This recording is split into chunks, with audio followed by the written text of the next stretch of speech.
ጤና ይስጥልን እንደምናመሽታችኋል ውድ ተመልካቾቻችን ከአባይ ቴሌቪዥን የሚተላለፍላችሁ የዕለተ ሰኞ ታህሳስ 6 2018 ዓ.ም አውደ ዜና ተጀምሯል። በምሽቱ የዜና ወጃችንን በርካታ ዘገባዎችን ወደ እናንተ እናደርሳለን። የቢዝነስና ምጣኔ ሀብት ዘገባችንም ሰዓቱን ጠብቆ ወደ እናንተ ይቀርባል። አውደ ዜናውን እየመራው ደግሞ እኔ ካሰኝር ጋር ከእናንተ ጋር ቆይታ አደርጋለሁ። አብራችሁን ቆዩ። በመጀመሪያው ክፍለ ጊዜ የመረጃ ጥንቅራችን ስምረት ፓርቲ በፍጥነት ወደ ስራ በመግባት ጦርነትን ለማስቀረት መታገል ይገባዋል ሲሉ የፓርቲው ፕሬዝዳንት አቶ ጌታቸው ረዳ መናገራቸውን፣ የህንዱ ጠቅላይ ሚኒስትር በነገው ዕለት ለይፋዊ ስራ ጉብኝት አዲስ አበባ እንደሚገቡ መገለጹንና በጋምቤላ ክልል ሰሞኑን በህይወትና በንብረት ላይ ጉዳት ባደረሰው የጸጥታ መደፍረስ እጃቸው አለበት የተባሉ ሰዎች በቁጥጥር ስር እየዋሉ መሆኑን ክልሉ ማስታወቁን የተመለከቱ ጉዳዮችን ጨምሮ ሌሎች መረጃዎችን ወደ እናንተ እናደርሳችኋለን። አብራችሁን ቆዩ። ወደ ቀዳሚው ዜና አለፍን። ስምረት ፓርቲ በፍጥነት ወደ ስራ በመግባት ጦርነትን ለማስቀረት መታገል ይገባዋል ሲሉ የፓርቲው ፕሬዝዳንት አቶ ጌታቸው ረዳ ገለጹ። በትግራይ ክልል የሚንቀሳቀሰው ዴሞክራሲያዊ ስምረት ትግራይ ስምረት ፓርቲ ባለፈው ሳምንት ከብሔራዊ ምርጫ ቦርድ ህጋዊ እውቅና ማግኘቱ ይታወሳል። ፓርቲው በዛሬው ዕለት የምክር ቤቱን የመጀመሪያ ጉባኤ እያካሄደ ሲሆን በዚህ የምክር ቤቱ ጉባኤ ላይ የፓርቲው ፕሬዝዳንት አቶ ጌታቸው ረዳን ጨምሮ ሌሎች የፓርቲው አመራሮች ተገኝተዋል። በጉባኤው መክፈቻ ወቅት ንግግር ያደረጉት የስምረት ፓርቲ ፕሬዝዳንት የሆኑት አቶ ጌታቸው ረዳ ስምረት ፓርቲን በፍጥነት ወደ ስራ በማስገባት ከሁሉም በፊትና ከሁሉም በላይ ጦርነትን ለማስቀረት እንታገላለን ብለዋል። አቶ ጌታቸው አክለውም በትግራይ ያሉ ሁሉንም አይነት ችግሮች በሰላምና በሰላማዊ መንገድ ብቻ ለመፍታት እንዲሁም እየተካሄደ ያለውን የውጊያ አጀንዳ ለማክሸፍ መረባረብ አለብን ሲሉም ጥሪ አቅርበዋል። በጉባኤው ፓርቲው ላለፉት 6 ወራት ያከናወናቸውን የስራ አፈጻጸም መገምገምን ጨምሮ በተለያዩ አጀንዳዎች ላይ እንደሚወያይ የፓርቲው ስራ አስፈጻሚ አባልና የሚዲያና ኮሚኒኬሽን ኃላፊው አቶ ብርሃነ ገብረ ኢየሱስ መግለጻቸውን ከፓርቲው ይፋዊ የማህበራዊ ትስስር ገጽ ያገኘነው መረጃም ያመለክታል። የ7ኛው ሀገር አቀፍ ምርጫ ቅድመ ዝግጅት ከአጀንዳዎች መካከል እንደሚገኝም ጠቁመዋል። በዚህም ለምርጫው የሚወዳደሩ እጩዎችን ለመምረጥ እና ቅስቀሳ ለማድረግ መዘጋጀቱን አንስተዋል። ምንም እንኳን በትግራይ ክልል የደህንነት ችግር ቢኖርም ህዝቡ ይመራኛል የሚለውን አካል በሰላማዊ መንገድ እንዲመርጥ ፓርቲው የበኩሉን እንደሚወጣ ነው አቶ ብርሃነም ያነሱት። ኃላፊው አያይዘውም ስምረት ፓርቲ በቅድ ደረጃ የያዛቸውንና ተጨማሪ ሊካተቱ የሚገባቸውን ተግባራት በማስቀመጥ በፍጥነት ይጠበቅብናል ወዳሉት ህዝባዊ ሰላማዊ ትግል እንደሚገቡ ጨምረው ገልጸዋል። የህንዱ ጠቅላይ ሚኒስትር በነገው ዕለት ለይፋዊ ስራ ጉብኝት አዲስ አበባ እንደሚገቡ ተገለጸ። በነገው ዕለት አዲስ አበባ ይገባሉ ተብለው የሚጠበቁት የህንዱ ጠቅላይ ሚኒስትር ናሬንድራ ሞዲ በዕለቱ የኢትዮጵያ ምክር ቤቶች የጋራ ስብሰባ ላይ ተገኝተው ንግግር ያደርጋሉ ተብሎ ይጠበቃል።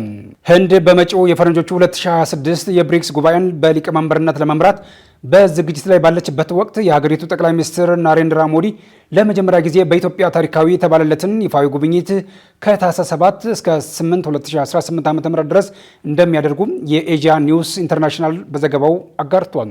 በኢትዮጵያ የህንድ አምባሳደር አኒል ኩማር ራይ ከጉብኝቱ ቀደም ብለው ባደረጉት ንግግር ጠቅላይ ሚኒስትር ናሬንድራ ሞዲ ትኩረት በሚሰጡባቸው የሁለትዮሽ ጉዳዮች ላይ በተለይም በኢንቨስትመንት፣ በግብርና፣ በማዕድን ልማት፣ በዲጂታል መሰረተ ልማትና በሳይበር ደህንነት ላይ ከጠቅላይ ሚኒስትር ዶክተር አብይ አህመድ ጋር ሰፊ ውይይት እንደሚያደርጉ ጠቁመዋል።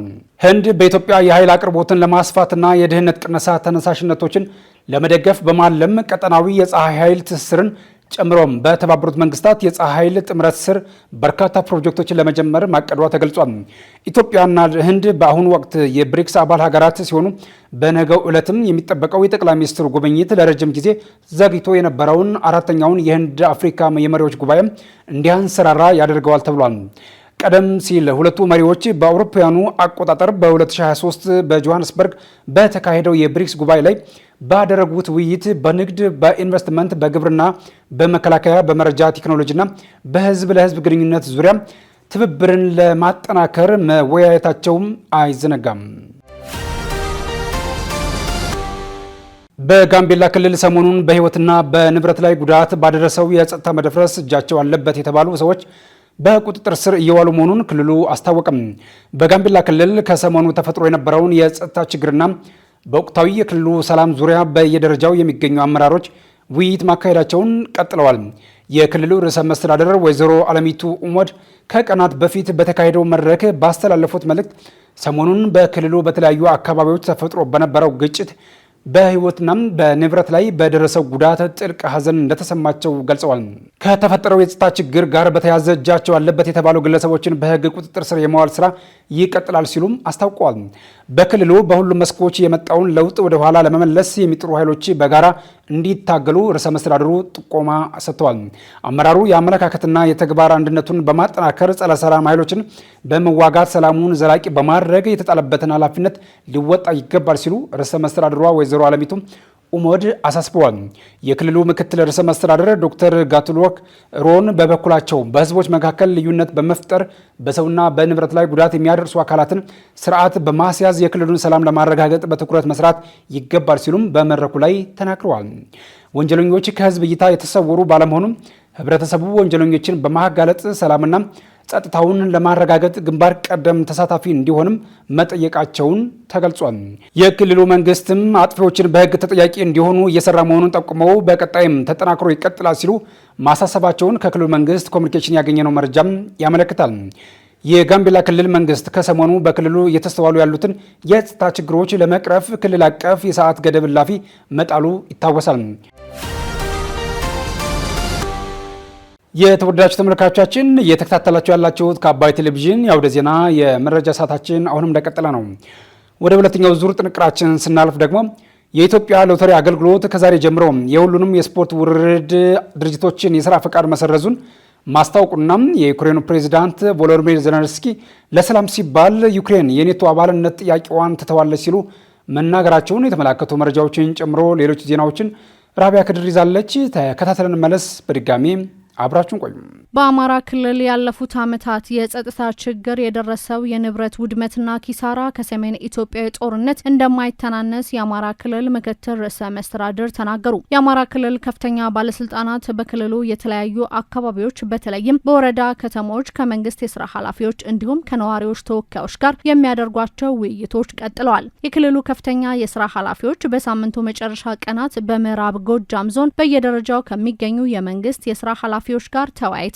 በዚህ ውይይት ላይ ንግግር ያደረጉት የአማራ ክልል ምክትል ርዕሰ መስተዳድር ዶክተር አብዱ ሁሴን በየደረጃው ለሚገኙ የመንግስት የስራ ኃላፊዎች የቀውስ ጊዜ መሪ ሁኔታዎችን የሚቋቋም የሚወስን የሚታመንና ችግሮችን ተንትኖ መፍትሄ የሚያመላክት ነው ብለዋቸዋል። ምዕራብ ጎጃምና አካባቢው የስበት ማዕከል ነበር ያሉት ምክትል ርዕሰ መስተዳድሩ በአሁኑ ወቅት አንጻራዊ ሰላም ተፈጥሯል ሲሉም ተናግረዋል። ዶክተር አብዱ ሁሴን ባለፉት ዓመታት የጸጥታ ችግር ሰብአዊም ቁሳዊም ከፍተኛ ኪሳራ ደርሷል ባሉበት ንግግር ዝርዝር ሀሳቦችንም ጠቅሰዋል። የአማራ ክልል የእሴት መሸርሸር ገጥሞታል ሲሉ ምክትል ርዕሰ መስተዳድሩም ተደምጠዋል።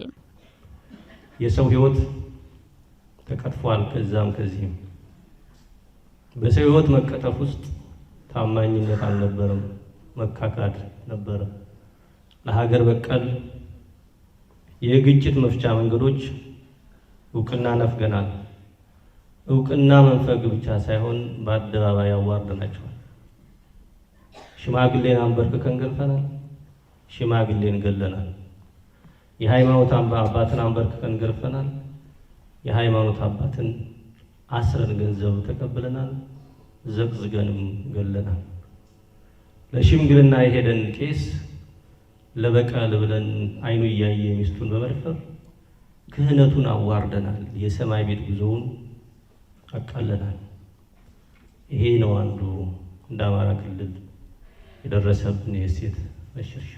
በሀብትና ንብረት የገጠመው ቁሳዊ ኪሳራን ያነሱት ዶክተር አብዱ ሁሴን በአማራ ክልል ያለፉት ዓመታት የጸጥታ ችግር የደረሰው የንብረት ውድመትና ኪሳራ ከሰሜን ኢትዮጵያው ጦርነት ውድመት እንደማይተናነስም አብራርተዋል። በገንዘብ ሲተመን አስደንጋጭ የሆነ የመሰረተ ልማትና የንብረት ውድመት አጋጥሟል ያሉት ምክትል ርዕሰ መስተዳድሩ የትምህርት፣ የጤና እንዲሁም የመንግስት መስሪያ ቤት ተቋማት ስለደረሰባቸው ውድመትም አብራርተዋል። ሁለተኛው በገንዘብ ቢተመን አስደንጋጭ የሆነ የመሰረተ ልማት እና የንብረት ውድመት አጋጥሟል። በሰሜኑ ጦርነት በወሎ ሙሉ በሙሉ በጎንደር በሰሜን ጎንደር አካባቢ ሸዋ በከፊል ከደረሰው የ40 ቢሊዮን ብር ጉዳት ጋር ያልተናነሰ የመሰረተ ልማትና የንብረት ውድመት ደርሷል። ጎጃም ህዝብ የሚገለገልባቸው ተቋማቶች ዛሬ ባዶ ናቸው። ትምህርት ቤቶቹ ወንበር የላቸውም። ትምህርት ቤቶቹ ብላክቦርድ የላቸውም። የትምህርት ቤቶቹ ጠመኔም ብዙ አለ ተብሎ አይገመትም። ጤና ጣቢያዎቹ ባዶ ናቸው። የምትገለገሉበት የመንግስት ተቋማት የብልጽግና ቤተ መንግስት ይመስል ፈርሰው ተሰባብረው ህዝብ በተመቸ ቦታ አገልግሎት እንዳያገኝ ሆኗል። ለነገ ለልጆቻችን እድገት፣ ለነገ የሀገራችን እድገት፣ ለነገ አማራ በኢትዮጵያ ለሚኖረው ኢኮኖሚያዊ፣ ማህበራዊና ፖለቲካዊ አበርክቶም ተጽዕኖም የራሳችንን ድርሻ እንድንወጣና እውነተኛና ሀቀኛ ተወዳዳሪ፣ እውነተኛና ሀቀኛ አበርክቶ የሚኖረው ህዝብ ለመሆን ዛሬ ድርሻችንን መወጣት፣ ዛሬ ስለ ድርሻችን በሀቅ መነጋገርና መወያየት ስለሚያስፈልግ ነው።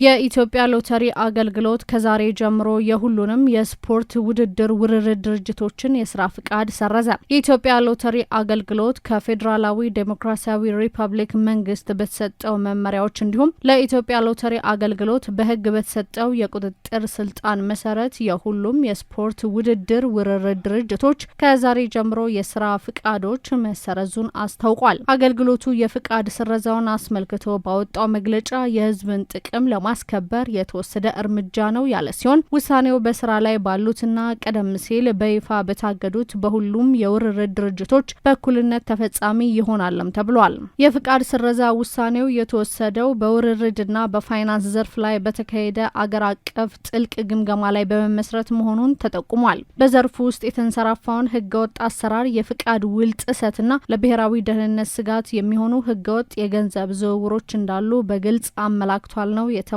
አገልግሎቱ ለሚመለከታቸው አካላት ባስተላለፈው መመሪያ መሰረትም የስፖርት ውርርድ ድርጅቶች ከዛሬ ጀምሮ በአካል በዲጂታል ወይም በሌላ መንገድ የሚካሄድ ማንኛውንም የውርርድ ስራ ወዲያውኑ ማቋረጥ ይጠበቅባቸዋልም ብሏል። ሁሉም የገንዘብ ማስገቢያ መንገዶች አገልግሎት መስጠት ማቆም አለባቸው ያለው አገልግሎቱ አዲስ ውርርድ መቀበል ፍጹም አይቻልም ነው ያለው። ሁሉም የሰርቨር መረጃዎችን፣ የፋይናንስ መዝገቦችና የተጠቃሚ መረጃዎችን በጥብቅ ጠብቀው የማቆየት ግዴታ እንዳለባቸውና ማስረጃን ማጥፋት፣ መቀየር ወይም ማሸሽ በወንጀል ህጉ መሰረት እንደሚያስቀጣም ተመላክቷል። ለፋይናንስ ተቋማትም የሁሉም የውርርድ ድርጅቶች የስራ ፍቃድ በመሰረዙ የውርርድ ድርጅቶች የሽያጭ እንቅስቃሴ እንዳያከናውኑ ጥብቅ መመሪያ መስጠቱን ከአገልግሎቱ የማህበራዊ የትስስር ገጽ ያገኘነው መረጃ ያመለክታል። የዩክሬኑ ፕሬዝዳንት ቮሎዲሚር ዜሌንስኪ ለሰላም ሲባል ዩክሬን የኔቶ አባልነት ጥያቄዋን ትተዋለች ሲሉ ተናገሩ። በሩሲያና በዩክሬን መካከል ለዓመታት የዘለቀው ጦርነትን ለማስቆም ለሰላም ሲባል ዩክሬን የኔቶ አባልነት ጥያቄዋን ትተዋለች ሲሉ ፕሬዝዳንት ቮሎዲሚር ዜሌንስኪ ተናግረዋል። ፕሬዝዳንት ቮሎዲሚር ዜሌንስኪ በአሜሪካ ልዩ መልእክተኛ ስቲቭ ዊትኮፍ ከተመራ ልዑክና ከአውሮፓ ሀገራት ከፍተኛ ባለስልጣናት ጋር በጀርመኗ ከተማ በርሊን እየመከሩ እንደሆነ ተገልጿል። ውይይቱ የሩሲያ ዩክሬን ጦርነትን ለማስቆም ያለመ ሲሆን ይህን ለማድረግ ያስችላል ተብሎ በተዘጋጀው የሰላም ስምምነት ላይ ያተኮረ ነውም ተብሏል። በፕሬዝዳንቷ ተወክላ ውይይት እያደረገች ያለችው ዩክሬን ለዘላቂ ሰላም መስፈን ቁርጠኛ መሆኗንም አስታውቃለች። በዚህም ለጦርነቱ መባባስ አንዱ ምክንያት ነው ተብሎ የነበረው የኔቶ አባልነት ጥያቄዋን በጊዜያዊነት መሰረዟን አስታውቃለች። በምላሹም ደህንነቷና ስምምነቱ የተጠበቀ እንዲሆን ማድረግ ላይ ሀገሪቱ ከጎኗ እንዲቆሙ ጥሪ ማስተላለፏ ተገልጿል። በተጨማሪም ከይዞታ ጋር የተያዙ አለመስማማቶች ላይ ንግግሩ እንደሚካሄድ እንደተጠቆመም ታውቋል። የሮይተርስ ዘገባ እንደሚያመለክተው በአሜሪካ አስተባባሪነትና በአውሮፓ ህብረት ተሳትፎ የተዘጋጀው የሰላም ስምምነቱ ተኩስ አቁምን የመጀመሪያው እርምጃ በማድረግ የይዞታ ጥያቄዎችን፣ የደህንነት ዋስትና እንዲሁም የተጣሉ ማዕቀቦችን የሚዳስስ መሆኑም ተገልጿል። ከጉዳዩ ጋር ተያይዞ ከሩሲያ የተነሳ ሀሳብ ባይኖርም በአውሮፓ ሀገራት በሚቃኝ ድርድር ላይ ሩሲያ የመገኘት ፍላጎት እንደሌላት ማስታወቋ የሚታወስ መሆኑም ተገልጿል። ከአባይ ቴሌቪዥን የምሽት ዘገባዎች እንደቀጠሉ ናቸው። ውድ ተመልካቾቻችን፣ አሁን ደግሞ የቢዝነስና ምጣኔ ሀብት ጉዳዮች የሚቀርቡበት ሰዓት ላይ ደርሰናል። መረጃዎችን ቴዎድሮስ አይቸው ይዟል። በድጋሚ አብራችሁን ቆዩ። ገዳ ባንክ በበጀት ዓመቱ 342.8 ሚሊዮን ብር የተጣራ ትርፍ ማግኘቱን አስታወቀም። ባንኩ የባለ አክሲዮኖች አራተኛ መደበኛ ጠቅላላ ጉባኤውን ያካሄደ ሲሆን ገዳ ባንክ እንደ ኢሮፓያን አቆጣጠር በ2024-25 በጀት ዓመት በሀብት አሰባሰብና ትርፋማነት ባንኩ ስኬት አስመዝግቧል ሲሉ የበጀት ዓመቱን የሥራ ሪፖርት ያቀረቡት የባንኩ ቦርድ ሰብሳቢ ሐሰን ሁሴን ተናግረዋል።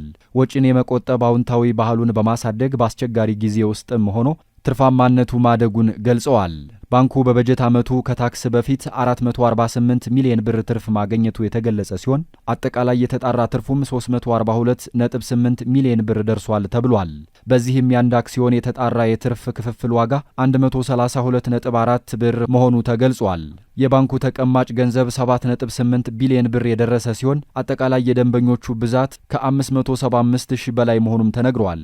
ገዳ ባንክ በበጀት ዓመቱ የከፈታቸውን አዳዲስ 15 ቅርንጫፎችን ጨምሮ አጠቃላይ ብዛታቸው 100 መድረሱንም ገልጸዋል።